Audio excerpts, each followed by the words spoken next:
Hey everybody, welcome back. I hope you all had a lovely weekend and you all had a lovely Valentine's Day. The husband and I decided to pop up to London for the evening. We went to Borough Market and we also went to London Zoo. London Zoo was amazing. There's very few zoos that I go to because I don't like animals in captivity, but the fact that this is endorsed obviously by David Attenborough, the fact that they do such wonderful things with conservation breeding programs, it is an incredible place where they really do take such good care of all of the animals. And I think in a world where so many of them are close to being completely extinct, sadly, something like this does definitely still need to exist. But the cool things in the zoo for me, we found a butterfly house. Those of you guys that have followed me for a long time know that I love butterflies almost as much as I love bees, but they were beautiful. I got a couple of pictures in there. My husband legged it out of there because he doesn't like anything flapping around his head. One landed on my head and he was out of there. Basically, it's a shame because he could have taken a really cool picture with me with a butterfly on my head. But after that, we went and saw the baby gorillas that have been born. They're so cute. Look at mum. She looks absolutely exhausted, bless her. He was definitely keeping her up all night. Some cool things that happened. My brooch that my friend Penny got me attracted this little fella. He came right over to the glass and was fixated on my brooch as I moved around, which allowed me to capture this really cool video. So I was happy with that. Then this happened, right? Okay, this beautiful picture I took, one of them doesn't belong. Well, this brave little fella decided to land in the pelican enclosure. And those of you that are not used to being around pelicans, they will eat anything that they can fit into those great big beaks of theirs. And they kept basically gathering and squawking and talking to each other with their wings up, and then they were trying to chase him around. They were definitely going to eat him, and he sensed it a few points and then ran away. But it was really funny to watch. You'll be pleased to know he did have a lucky escape because they're a lot quicker than the big winged beaked birdies. But yeah, it was funny to watch. But yeah, it was such a nice time that we had. And then we went to Borough Market, which is a huge food market. It features a lot on Instagram, not necessarily a great thing because then when a popular influencer actually features something on their page, everybody queues up. There were queues going round and round and round, but I have to admit I joined one of these queues, which was incredibly fast moving actually. It's still worth joining them. But I got the chocolate strawberries, but then they pour hot chocolate onto them that solidifies as you're walking around. I'm going to dribble just thinking about it, actually. Totally worth the queuing. And would I say worth the £8? It's London, it's a food market, it was something fun to do, but yeah, I loved it. And no, I didn't share any with my husband. He strangely doesn't like strawberries. Now, moving away from what we got up to at the weekend, let's talk about Valentine's Day for some royals. Whilst we don't know what they got up to because they're actually on holiday with their children, there was a sweet post shared to the Prince and Princess of Wales social media accounts. And it was taken, a still taken from Catherine and William's lovely family videos that they posted. And William's lovingly kissing his wife on the cheek. Very sweet, nothing said, no gushing post. It was just a beautiful little love heart emoji. Now, naturally, there are some miserable people in the world that complain. It's not what we should be seeing from our royals. They're behaving as bad as Harry and Meghan. Royals aren't meant to behave like celebrities. And all I can say about those people that were writing that, I guess nobody gave you a Valentine's card this year. Suck it up, buttercup. For the rest of us, we were just really happy to see such a lovely and affectionate post. They don't tend to post things like that, obviously, and it was very sweet. But much like Catherine and William not going to the BAFTAs because they chose to prioritise their family, I think they are just generally having a real shift in their priorities. And as I said, from the year that they had last year, I say good luck to them. So I was happy to see such a lovely and sweet post from them. Now, not to be undone, and someone who I'm pretty certain has got alerts set up on the Prince and Princess of Wales social media accounts. If they post anything, I think she gets like a beep to her watch. Because Meghan, not to be outdone, she suddenly, a few hours later, got a photo out of her lovingly kissing her husband in their usual black and white style. We saw lots of photographs like this when Netflix was released, but the difference was then Harry looked like he was genuinely kissing her because he loved her. I've got to say, this picture is a little bit strange. I saw more genuine warmth and affection from Harry when he was kissing people's bald heads at the Invictus Games than what he's actually doing here with his wife. Now, as for this photograph, it's obviously been taken by someone else. I think a few of us thought, oh, we're going to wait to see if the copyright says Prince Archie, after Prince Louis obviously took a photograph of his mother recently that Catherine posted for World Cancer Day. Anything that Catherine can do, you know that Meghan can try and do better. The one thing that was different with Meghan posing for another smooching moment with her husband is the fact that she has her hands this time the other side of his face, because normally she covers his face. And much like many people always point out, it's that moment with Joey and Susan Sarandon in Friends when he says, "Why do you do that? Is it so it's more passionate?" She says, "No, it's so the camera can only see me." So Meghan this time is, well, she looks like she's forcing Harry's face to make sure that they get the perfect aesthetic look, you know. This is meant to be about Meghan in love, because she's all about promoting love these days. Now, of course, a lovely picture of them smooching in front of whoever it is that's taking a picture wasn't enough for Meghan. She had to do a gushing post to accompany it. Back home, taking care of our babies and missing my Valentine, as he continues on at the Invictus Games, changing lives and reminding all of us of the power of healing and resilience through these incredible veterans and their families. Beyond proud of my husband and what he's created. My love, I will eat burgers and fries and fish and chips with you forever. Thank you for you. Love wins. As ever, M. Meghan is, of course, really trying to sell their love story, isn't she? Catherine and William, we had the little love heart emoji, but Meghan, she has to go into detail of what they even had for dinner to prove to people of their undying love. But it's not that bit that got me. It was the hashtag of love wins. Can I please, for people that are just new to this story, love wins. They didn't have to battle for their love.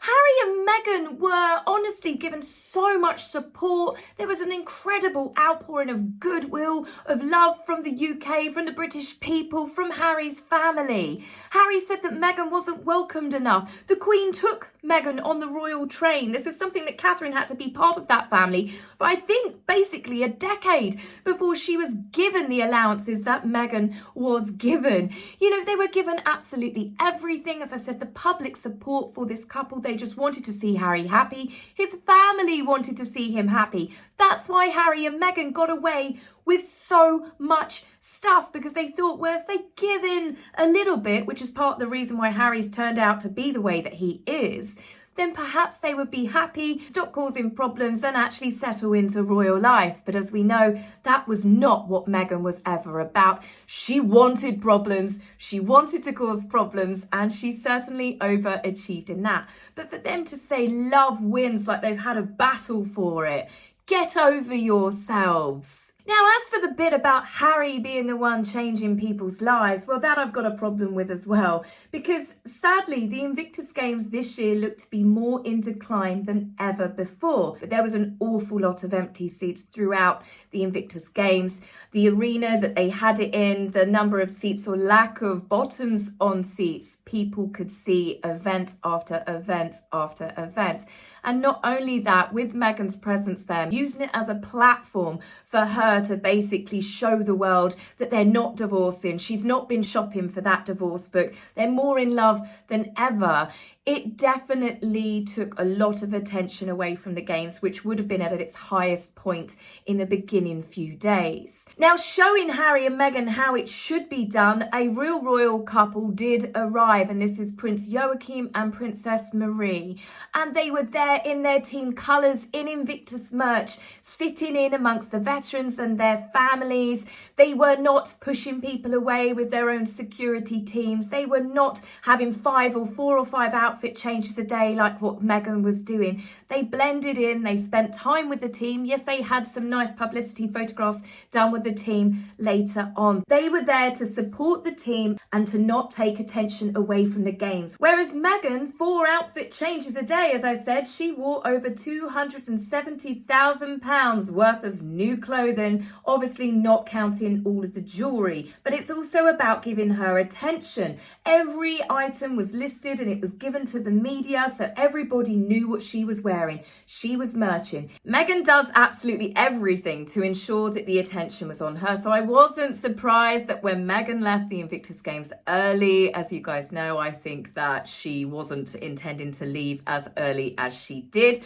For whatever reason, she naturally went home and thought, I'm not having this. So what did she do? Meghan filmed a quick video for Instagram involving none other than Archie and Lily. Of course she did. In more exciting, revolutionary kitchen creations, Meghan cuts up strawberries into little hearts. She then places them on a plate and she spreads on some store-bought bagels, strawberry Philadelphia, and then adds the strawberries as well. Note that she didn't add mint, however. This is because Meghan wasn't trying to elevate it. This was just some good old wholesome time with Archie and Lily and whoever it was that was holding the camera for her. Come on, I think we all predicted this. We all had this on our bingo card. We knew the moment that that Instagram account was made active or more active than what it had been, and this With Love Meghan show was coming out and she was seen making those little ladybugs, it was obvious that Meghan was going to start using the children.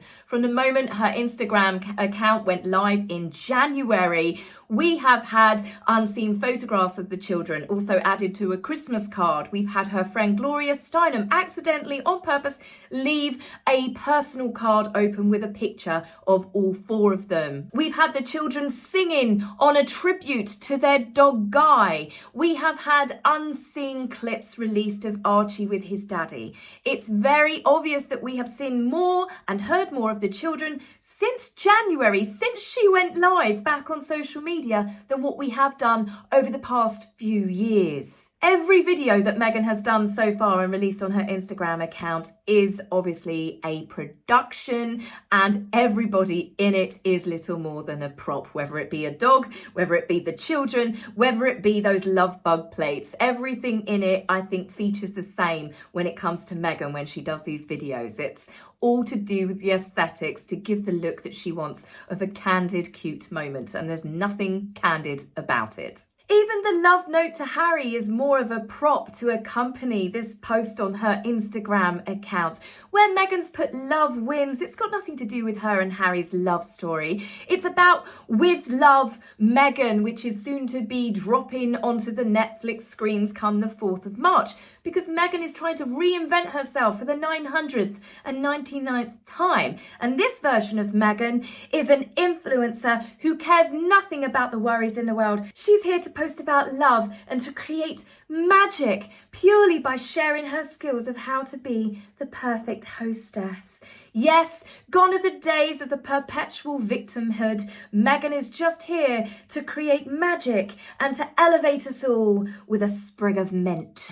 Even her signing off with her new slogan, "As ever, Meghan," it's been unearthed that that's actually not a cute thing that she thought of herself. No, many people have said it's in some letters, it's the way that Diana used to sign off herself. Of course it is. Honestly, is anybody shocked at this? But sleuths on the internet have uncovered the fact that Meghan has got a trademark she has kept on the down low called As Ever. So it all started coming unstuck for Meghan yesterday when an ex-account called Just Me stumbled across some interesting pending trademarks that had a lot of links with correspondence addresses which match American Riviera Orchard and the registered companies in Delaware. Both of these trademarks were called as ever. Now, notice the cursive writing here, the pretentious writing trying to pass itself off as calligraphy. That is definitely Meghan's fair hand. Then we have a logo.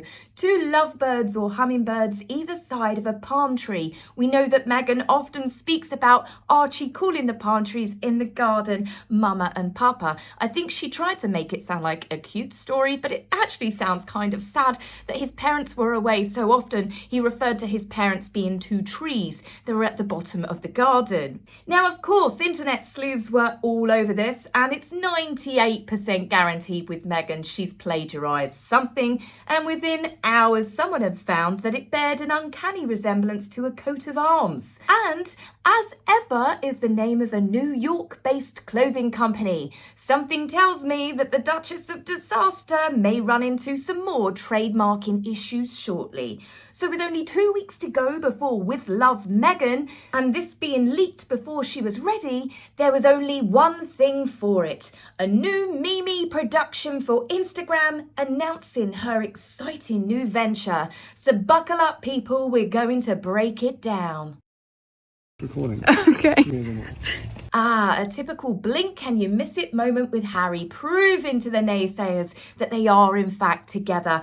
Cat's out of the bag. I'm shocked we've kept this a secret for so long. Meghan is trying to make out that this was all pre-planned. It's not pre-planned. She got outed on social media and now she's pretending that everything is going the way that she had planned. We know the truth. It's not. In 2 weeks, my show is coming out, which I'm so excited for. And also my business, which I think there's been a lot of curiosity about. She's hilarious, isn't she? But no, the reason why people are curious about your venture is not because people care, but it's because you were so desperate to launch it in a frantic hurry that it overshadowed the Diana Awards near enough a year ago, and yet you have not created a single product to sell, despite sending out jams for everybody that you could think of in your little black book, asking them to merch it for you on their Instagram accounts. Last year, I had thought, you know what, American Riviera, that sounds like such a great name. It's my neighborhood, it's a nickname for Santa Barbara, but it limited me to things that were just manufactured and grown in this area. This is a clapback to the Mail on Sunday article that went out where they had investigated all of the fruit farmers in Montecito, whether they were going to be the ones in charge of Meghan's jam production, because she was calling it American Riviera Orchard. That means to get the trademark, you have to prove that the produce you sell does actually come from the area that you've named it after. And funnily enough, nobody knew about it. Then Netflix came on, not just as my partner in the show, but as my partner in my business, which was huge. Notice how she pauses here. This is Meghan's hammy acting. This is a moment of her going, I still can't quite believe it myself. Netflix hasn't just partnered with me for my show, but they've partnered with me to sell my produce. Let's be honest again, Meghan. Netflix is launching several stores, which they hope that they will then take, I guess, nationwide, even globally. And they are going to be selling lots of products from other shows and from other people. Meghan's making it out that this is the first deal that Netflix have ever made to do such a thing. And I've been waiting for a moment to share a name that I had secured in 2022. So if you knew that you were going to use it all those years ago, simply why didn't you concentrate on that one? Why the mad, desperate scramble to get American Riviera Orchard off the ground? And this is the moment. And it's called As Ever. As Ever essentially means as it's always been. Oh, thank the Lord she explained that bit for us, for some of us that might have been confused. And if you followed me since 2014 with the TIG, you know I've always loved cooking and crafting and gardening. Well, that's not exactly true, is it, Meghan? Because I tell you what, I've looked at the TIG an awful lot. The majority of her posts were to do with luxury holidays, luxury restaurants, places that she can get freebies, lots of wine and lots of mantras. Some not exactly conducive to her feminist activism. No, cooking, gardening and crafting with the children, these are all hobbies loved and well reported about that Catherine the Princess of Wales does. Has anybody ever seen Meghan with with her hands so much as on a plant pot. She might pose with a pitchfork or get someone hiding in the bushes to capture a candid natural moment of her walking into the garden with an empty basket. White pristine shoes? Manicured spotless nails? I don't think so. She couldn't tell a trowel from a dingle hopper. And another thing we need to be honest about here, yes, Meghan did get into cooking when she was busy chasing after the Canadian chef.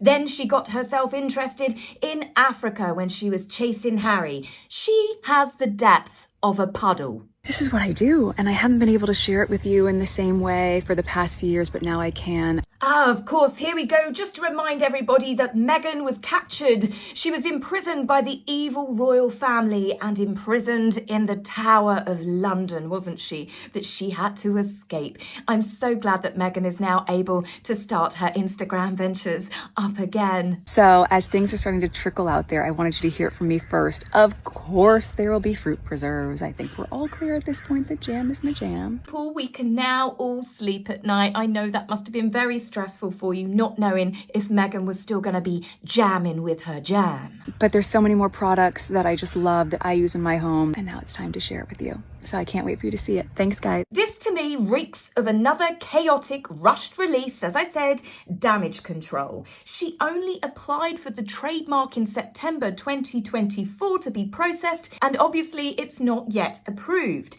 This is another rushed backup plan. She may find she is going to run into many, many more trademarking issues. So it's added to the big dumpster fire, which is Meghan's projects. It's up there with 40 by 40. It's up there with the bench and anything else that you guys can think of off the top of your head that Meghan has tried to launch into the world. So do we think As Ever is going to do any better? I don't think so, because Meghan has got some very big hurdles. With her trying to become a household name and an influencer, it's the fact that she has a certain lack of originality. And to succeed in such a fast-paced environment where you can easily be cancelled as quickly as you can be the flavour of the month, you need to stand out. You need to have fresh ideas. You need to be ahead of the game. And Meghan seems to be so stuck in time. You need to be likable. You need to be relatable to a degree. You need to be inspirational.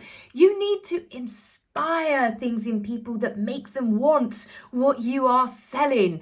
And it's something that Meghan certainly seems to lack. Now, when you also add onto this impending dumpster fire the fact that it's been released that Meghan did not in fact delay the release of her Netflix show so she could spend time helping people affected by the wildfires. Oh, no. Meghan's done it so she can include footage of her helping other people that have been affected by the wildfires. Yes, the terrible fires that ravaged across California in early January, it turns out that Meghan is in fact using it as an opportunity to prove to the world that she's a kind and caring, compassionate person. I honestly cannot understand why she thinks this will endear her to the public after all of the backlash of being a disaster tourist and using teenage girls to get clicks and follows and traffic to her Instagram. We know that's why she did the stunt with Billie Eilish. That's exactly why she didn't get the merchandise sent as a nice surprise directly to the young girl. Meghan had it sent to her so she could create an Instagram production all about it. Meghan is so obvious and she seems to think that she is so clever, and I honestly cannot see that anybody, Netflix for example, think that this is going to be a good idea despite all of the backlash that she has already received. There is one woman that recently, well I say recently, I think it was last year, she said something about Meghan. She hit the nail on the head, and this is author and ex-Vanity Fair editor Tina Brown. She said, "The trouble with Meghan is that she has the worst judgment of anyone in the entire world. She is flawless about getting it all wrong." Honestly, never truer words have been spoken about Meghan, because she doesn't listen to anybody. What she is going to do by including footage from the Los Angeles wildfires into her Netflix show to try and make herself look better is going to backfire. This is going to be one big disaster party, and Meghan is most definitely the hostess of it. So, as she said, save your seat at the table, because I tell you what, guys, I'll be sitting there there with a big, extra big bag of popcorn and a bottle of wine. As ever, Taz. Take care for now. Bye.